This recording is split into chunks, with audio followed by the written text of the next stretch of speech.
जैसे ही गर्मियां आती है हम बहुत सारी समस्याओं का सामना करते हैं। इन समस्याओं का समाधान अगर वक्त पे ना मिले तो हमारे बहुत सारे पैसे तो खर्च होते ही हैं, टाइम भी बर्बाद होता है। बताने वाली हूँ कुछ ऐसे स्पेशल हैक जो इस गर्मी आपके बहुत ज्यादा काम आने वाले हैं। तो वीडियो को एंड तक देखिएगा। वीडियो अच्छा लगता है तो वीडियो को लाइक और शेयर करना बिल्कुल ना भूले। चैनल पे पहली बार आए हैं तो चैनल को सब्सक्राइब कर लीजिएगा। ऐसी यूजफुल वीडियो मैं आपके लिए लेकर आती रहती हूँ। पहला यूजफुल टिप मेरा फ्रूट से जुड़ा हुआ है। गर्मियां आते ही हमारे घर में बहुत सारे फ्रूट आते हैं जिन्हें हम डायरेक्ट कंज्यूम करते हैं, जिसमें है स्ट्रॉबेरी और अंगूर। ये हमारे घर में आते हैं। हम इन्हें क्लीन करके रख दें, उसके बाद भी आपने देखा होगा इसके आसपास ना मक्खियां आने लग जाती है, क्योंकि इसमें अच्छी खासी मिठास होती है। अब हम ऐसा क्या करें कि इसके आसपास मक्खियां नहीं भिनभिनाए। तो जो मैं ट्रिक बता रही हूँ वो आप फॉलो करेंगे ना तो इसके आसपास मक्खियां नहीं भिनपेगी और ना ही ये खराब होंगे, क्योंकि मक्खी के बैठने के बाद में ही अक्सर जो फ्रूट होते हैं वो खराब हो जाते हैं। जो ट्रिक है बहुत ही स्पेशल है और आपके किचन में ही अवेलेबल है। एक्स्ट्रा पैसा आपको खर्च नहीं करना है। आपके किचन में व्हाइट विनेगर या सिरका जरूर होता होगा, इसका हमने यूज करना है। तो यहाँ पर जिस पेपर का मैं यूज कर रही हूँ वो इसी फ्रूट के साथ आया हुआ था। अगर आपके घर में न्यूज पेपर है तो आप उसका भी यूज कर सकते हैं, टिश्यू पेपर है तो उसका भी आप यूज कर सकते हैं। आपने क्या करना है, थोड़ा सा विनेगर लेना है और अच्छे से इस पेपर के ऊपर स्प्रे करना है। ध्यान रखना है विनेगर हमने पेपर के ऊपर स्प्रे करना है, ना कि टोकनी और फ्रूट के ऊपर, क्योंकि ये भी एक तरह का केमिकल ही होता है। तो इसे ना अच्छे से आप पेपर में लगा लीजिए। इसके बाद में इसके छोटे छोटे बॉल्स बनाइए या पेपर के टुकड़े कर लीजिए और फ्रूट के बीच में आपने इसे रख देना है, जैसे कि मैं आपको दिखा ही रही हूँ। इससे क्या होगा कि मक्खियां बिल्कुल भी आसपास नहीं भिनपेगी। स्पेशल जो बारीक बारीक मक्खी होती है जो कि हमारी आंखों में चली जाती है, वो ना फ्रूट के आसपास बहुत ज्यादा भिनकती है। बड़ी मक्खी तो हमारी नजर में भी आ जाती है, हम उसे देख भी लेते हैं और भगा भी देते हैं, पर दिन भर तो ये हम काम नहीं कर सकते। तो आप ना ये विनेगर वाले ट्रिक को यूज कीजिएगा। फ्रूट के आसपास बिल्कुल भी मक्खियां नहीं आती है। ये ट्रिक स्पेशल बहुत ज्यादा काम करती है, क्योंकि इस तरह के फ्रूट काफी महंगे भी आते हैं और ये जल्दी से खराब हो जाए तो हमारे पैसे का नुकसान भी होता है। तो है ना ये बचत वाली ट्रिक। उम्मीद करती हूँ इसे आप पसंद करेंगे और आप इसे अपनाएंगे। अगर आप इस पेपर का यूज नहीं करते हैं जो कि फ्रूट के साथ आता है तो आप टिश्यू पेपर का भी यूज कर सकते हैं। ये भी आपके घर पे बहुत आसानी से मिल जाता है। देख लेते हैं आज का अगला यूजफुल हैक। ये भी आपको बहुत ज्यादा पसंद आने वाला है।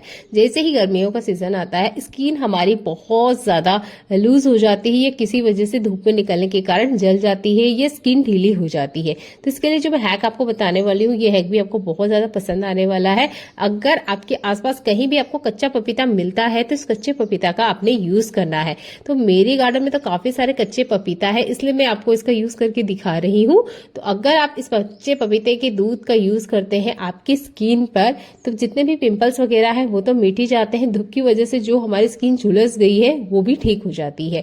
तो यहाँ पर मैंने 2-4 कट लगाए हैं चाकू की मदद से, उसका दूध है वो एक बाउल में स्टोर कर लिया है। इसमें हमने कुछ एक्स्ट्रा ऐड नहीं करना है। अगर एक्ने की वजह से या पिंपल्स की वजह से कोई दाग वगैरह अगर आपकी स्किन पे आ गया है तो आप एक एयरबड ले लीजिएगा और उससे छोटे छोटे डॉट्स उन पार्ट पे या उन हिस्सों पे लगाना है जहां पे आपको पिंपल्स आ चुके हैं। तो कच्चे पपीते के दूध का आप इस तरीके से यूज कर सकते हैं। पपीते में होता है एंटीऑक्सीडेंट, विटामिन सी, मिनरल्स आदि है। इसके अलावा दूध में मौजूद पोषक तत्व और गुण स्किन का ग्लो बढ़ाने से लेकर एजिंग की वजह से स्किन पर होने वाले प्रभाव को कम करने में बहुत फायदेमंद होते हैं। उम्मीद करती हूँ ये वाला हैक आपको पसंद आया होगा और आप इसे यूज करेंगे। मुझे लिए तो बहुत ज्यादा फायदेमंद हुआ है, क्योंकि मेरी स्किन पे ना काफी सारे एक्ने के निशान आ चुके थे, काफी सारे पिंपल्स के दाग धब्बे भी थे। तो मैंने हफ्ते में सिर्फ इसे 2 बार अप्लाई किया है। बहुत ज्यादा स्किन पे नहीं अप्लाई करना है और 15 मिनट बाद नॉर्मल पानी से आपने क्लीन कर लेना है। अगला यूजफुल हैक मेरा कपड़ों से जुड़ा हुआ है। कपड़ों से जुड़ा हुआ ये हैक उन बच्चों के लिए बहुत ज्यादा फायदेमंद है। हमारे जो छोटे बच्चे होते हैं ना, बहुत बार वो हमें बोल के नहीं बता पाते हैं कि उनको इन स्टिकर की वजह से तकलीफ हो रही है या उनको इचिंग हो रही है। गर्मियों के सीजन में स्पेशली प्रॉब्लम होती है। तो जब भी आप नए कपड़े लेकर आते हैं तो इनका टैग निकाल दीजिएगा। नॉर्मल तो हम टैग निकालते हैं, कभी कभार हम भूल जाते हैं। तो बड़े बच्चे तो हमको बोल के बता देते हैं या खुद वो सीजर लेके इसे काट देते हैं, पर छोटे बच्चे नहीं बोल पाते हैं। वो सिर्फ रोते रहते हैं और हमें समझ नहीं आता है कि वो किस वजह से रो रहे हैं। तो अगर आपके भी छोटे बच्चे हैं तो इस बात का खास करके आप ध्यान रखें। इसके स्टिकर निकाल दें और इसके जो साइड कॉर्नर्स में आप देख सकते हो, ये छोटा सा हिस्सा भी जितना हो सके आपने निकाल देना है। तो जब भी आपके घर में नया कपड़ा आता है आपने स्टिक को जरूर अप्लाई करना है, उसे निकाल के आपने फेंक देना है। ये किसी काम में भी नहीं आते हैं, उल्टा ये हमारी स्किन में एलर्जी करते हैं, इचिंग करते हैं और हमें प्रॉब्लम देते हैं। उम्मीद करती हूँ ये वाला हैक भी आपको पसंद आएगा। गर्मियों का सीजन आते ही ड्रम स्टिक आपको मार्केट में बहुत आसानी से मिल जाएगी। ये जो सहजन की फली होती है, हम जब मार्केट से लेके आते हैं तब तो बहुत अच्छी ताजा होती है। एक दिन भी अगर हम इसे फ्रिज में रख दें तो इसके अंदर का जितना मॉइस्चर है वो खत्म हो जाता है, ये सूख जाती है। कोशिश कीजिएगा आपको कभी भी ड्रम स्टिक को फ्रिज के अंदर नहीं रखना है। इसे रखने का अलग तरीका होता है, फ्रिज में रखने से खराब हो जाएगी। एक दिन के अंदर ये इतनी बुरी तरीके से सूख जाती है कि सेकेंड टाइम आप इसे यूज नहीं कर पाएंगे। नॉर्मल पानी लीजिएगा, एक मोटा टॉवेल जैसा कपड़ा लीजिए या कॉटन का कपड़ा भी लेंगे तो चलेगा, पर मोटे टॉवेल जैसा कपड़े में काफी देर तक मॉइस्चर रहता है। तो आपने ना इसके अंदर आपकी सहजन की फली को रखना है। अच्छे से फोल्ड करके अगर आप रखेंगे और बीच बीच में अगर इस पे आप पानी छिटकते रहेंगे, ये हफ्ते भर तक बिल्कुल फ्रेश रहती है, सूखती नहीं है। सहजन की फली ला रहे हो या ज्यादा घर में आ चुकी है तो आपने इस तरीके से करके रखना है। हो सके तो इसका छिलका उतार के भी आप रख सकते हैं, पर बिना छिलका उतारे अगर आप इस तरीके से रखेंगे तो ये लॉन्ग टाइम तक स्टोर की जा सकती है। छोटा सा हैक है, जरूर यूज करके देखिएगा। सहजन की फली अगर मार्केट से लाते हैं अभी नहीं खाने में यूज कर पा रहे हैं या 1-2 टाइम बाद यूज करना है, तब तो ये ट्रिक आपने जरूर अप्लाई करनी है, नहीं तो आपकी सहजन की फली खराब हो जाएगी और आपके पैसे बर्बाद हो जाएंगे। तो उम्मीद करती हूँ ये वाला हैक भी आपको पसंद आता है। गर्मियों के सीजन आते ही तरबूज बहुत ज्यादा हमारे घर में आते हैं। बहुत बार ऐसा होता है कि तरबूज पूरा नहीं कंज्यूम किया जाता है, थोड़ा बहुत बच जाता है, तो इसे हम कैसे स्टोर करके रखें। पहला ट्रिक मैं आपको बता रही हूँ, आपने इसे कभी फ्रिज में नहीं रखना है। अगर फ्रिज में रखना पड़ रहा है या किसी वजह से आप इसे नहीं खा पा रहे हैं तो आप इस तरह की नॉर्मल प्लास्टिक जो हमारे घर में आती है, इसके अंदर आप इस तरीके से इसको अच्छे से व्रैप करके रखिएगा। अगर आपके घर में प्लास्टिक व्रैपिंग है तब तो बहुत बढ़िया बात है, आपको ये ट्रिक यूज करने की जरूरत नहीं पड़ेगी। बस उसको आपने फैला के इस तरह लगा देना है, वो अच्छे से ना इसके ऊपर चिपक जाती है, तो ये फ्रिज में आराम से रखे जा सकते हैं। पर अगर नॉर्मल इस तरह का प्लास्टिक है आपके पास तो आपने जितना हो सके इसके अंदर का हवा है वो सारा का सारा निकाल देना है, जैसे कि मार्केट से हमें मिलता ही है। इसके पीछे वाले कवर को किसी तरह का कोई फर्क नहीं पड़ता है, पर अंदर से जो तरबूज है रेड कलर का पार्ट, ये बहुत जल्दी खराब हो जाता है। फ्रिज में तो रखने लायक ही नहीं है। आप खुद करके देखिएगा, तभी आप यकीन मानेंगे कि तरबूज को फ्रिज में रखते ही तरबूज खराब हो जाता है। स्वाद तो बेस्वाद हो ही जाता है, ये खाने में तक यूज नहीं आता है, पूरा लिक्विड पानी में हो जाता है और उस तरबूज को आपने खाना भी नहीं है। अगर आप फ्रिज में रखना चाहते ही हैं तो इस तरीके से प्लास्टिक से अच्छे से इसे कवर कीजिए, रबड़ वगैरह से अच्छे से बांध दीजिएगा। इसके अंदर जरा सी भी हवा नहीं होनी चाहिए, अगर इसके अंदर हवा होगी तो ये तरबूज भी खराब हो जाएगा। कोशिश कीजिएगा जितना हो सके तरबूज को खा लिया जाए, और अगर रखना ही चाहते हैं तो इस तरीके से प्लास्टिक से अच्छे से कवर करने के बाद इसे फ्रिज में रखिएगा।